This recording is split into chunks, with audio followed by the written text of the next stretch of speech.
Se llama Tibaldo Banderas, originario de la República Oriental del Uruguay. Los saludamos. ¿Cómo estás, Tibaldo? Buen día. Hola, hola, buenos días, ¿qué tal?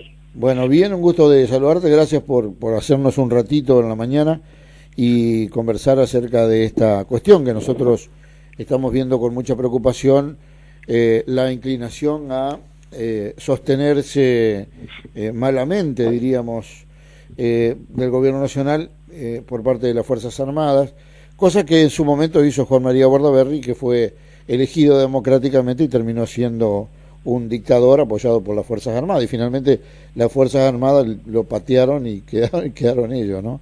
Abriendo la dictadura más horrenda que haya sufrido la República Oriental.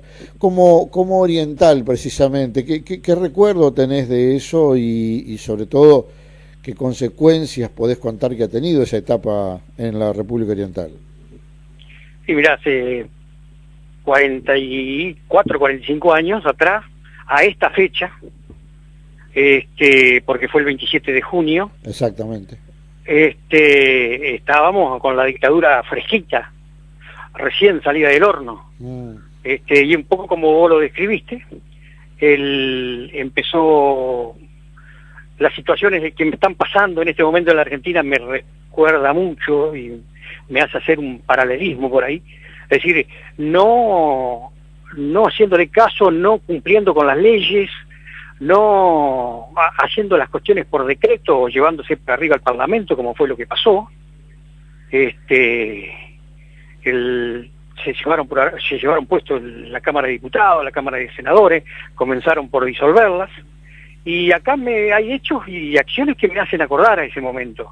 Es decir, no pasando las cuestiones más importantes del país por el Parlamento, ignorándolo completamente, y son gente y apellidos que también sonaban en aquella época acá en la Argentina, ¿no? Claro, sí, totalmente. Y que hoy lamentablemente hoy siguen sonando.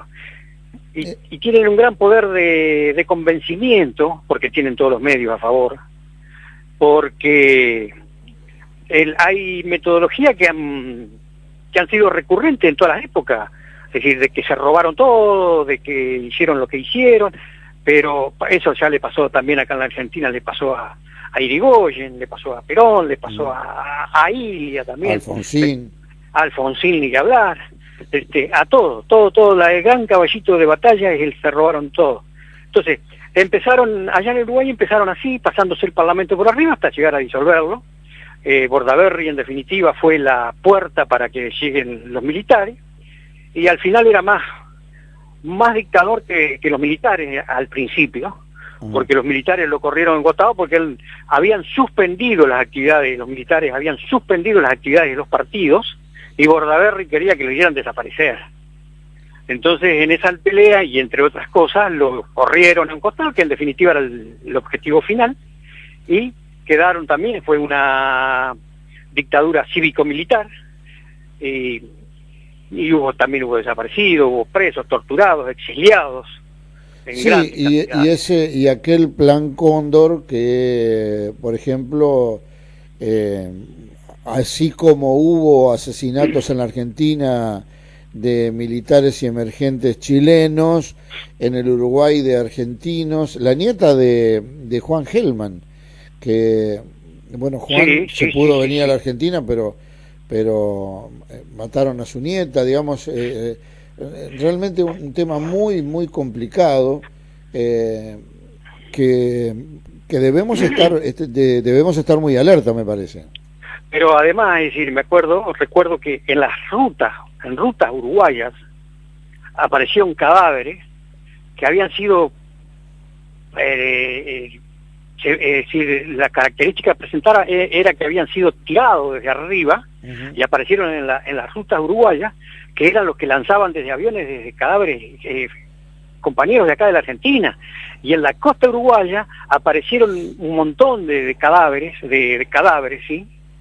Y que decían que era de un barco africano que se había hundido, que evidentemente después de pasado el tiempo nos dimos cuenta de que no era un barco africano, que eran cuerpos de compañeros que los habían hecho desaparecer, los habían tirado al río, y ahí estaban, ¿no? Fue tremendo todo esto, y hoy hay cosas que 2 por 3 me traen las imágenes de aquellos momentos, el echarle las culpas a todo lo otro, y lo peor de todo acá en este momento, lo que pasa acá en la Argentina, es que mucha gente todavía no se da cuenta de que se están llevando el país puesto esta gente. Hablando de mientras roban, mientras realmente roban, mientras abren cuentas offshore, mientras sacan la plata pero a camiones, es decir, quieren, y en algunos casos convencen de que los ladrones son los otros. Yo no digo que no ha habido corrupción, porque lamentablemente hubo en todas las épocas, pero como hay en este y en este momento, no se ha visto jamás. Bueno, ¿y qué remedio espiritual le puso el pueblo uruguayo a esos momentos terribles, Tibaldo? Mira, yo viví, estuve desde el primer momento, y lo que ya estaba resuelto desde mucho tiempo atrás por la Central de los Trabajadores, la CNT era ya en aquel momento, hoy es PIT-CNT, pero estaba resuelto de que ante un golpe de Estado, ante la alteración de las cuestiones democráticas, huelga general por tiempo indeterminado. Y efectivamente así fue. En el Uruguay, no sé hasta hoy si sigue siendo o no, pero llegó a ser la huelga general más larga del mundo. Mira. Pero se paró todo. Se paró el transporte, si los transportes que andaban eran porque los manejaban los trabajadores y los trabajadores permitían que anden. Había luz porque los trabajadores permitían que anden, y se tenía como medida ya extrema el bajar la palanca, es decir, dejar el país entero a oscura. Y hubo una lucha impresionante de los sindicatos, de los estudiantes, de la gente toda, manifestaciones multitudinarias en el mismo Paysandú, por ejemplo, en relación a la cantidad de gente que es, y tuvimos por algún lado la suerte o la capacidad de haber convencido a algunos militares, que hasta se llegó a fracturar el ejército, y entonces no fueron más malas las medidas o peores las cuestiones, porque había militares que estaban a favor del pueblo y no querían salir a reprimirlo, pero sí, otro sector muy importante sí salió. Claro. Sí, a ver, yo recuerdo haber estado en Florida en marzo de 1983. Estaba próxima a las elecciones en la Argentina y estaba cayendo ya la dictadura uruguaya, y sin embargo, cuando preguntábamos nosotros en algún boliche así, ¿cómo está la cosa acá? Decía, callate que acá está lleno de espías. Todavía, digamos, cayéndose la dictadura, todavía tenían gente que espiaba al ciudadano. Totalmente, sí, había gente que para sobrevivir pasó a delatar, a los compañeros. Hubo muchas acciones heroicas. Hay un compañero el cual tengo gran afecto, gran estima, que fue diputado uruguayo, que está en Montevideo en este momento y que está escribiendo la historia de la resistencia obrera al golpe de Estado. Estoy esperando que salga el día, porque supongo el libro, porque él la vivió, él estuvo desde adentro, desde la resistencia, y hay historias, pero montones, en el mismo Paysandú, es decir, porque en lo general cuando salen las historias se hablan de Montevideo, se hablan en cualquier parte donde sale, se hablan de las ciudades más importantes.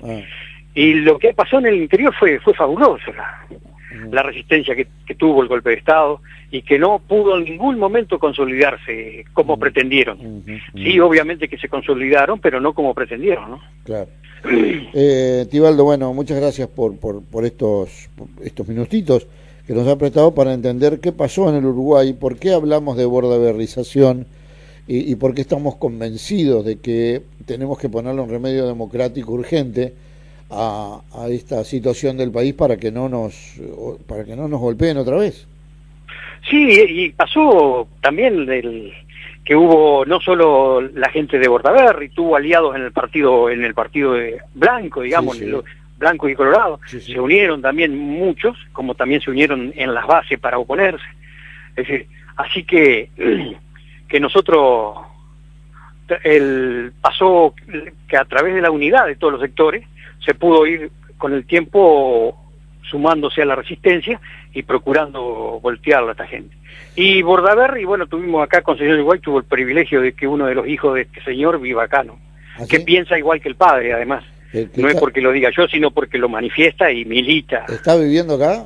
No, ahora no. Ajá, ajá. Ahora no, pero vivía acá en Concepción Uruguay. Ah, mirá vos, no sabía. Bueno. Bueno. Tibaldo, muchas gracias. Pero no, gracias a vos por acordarte. Un gran abrazo. Un abrazo. Un abrazo grande. Chao. Tibaldo Chau, chau.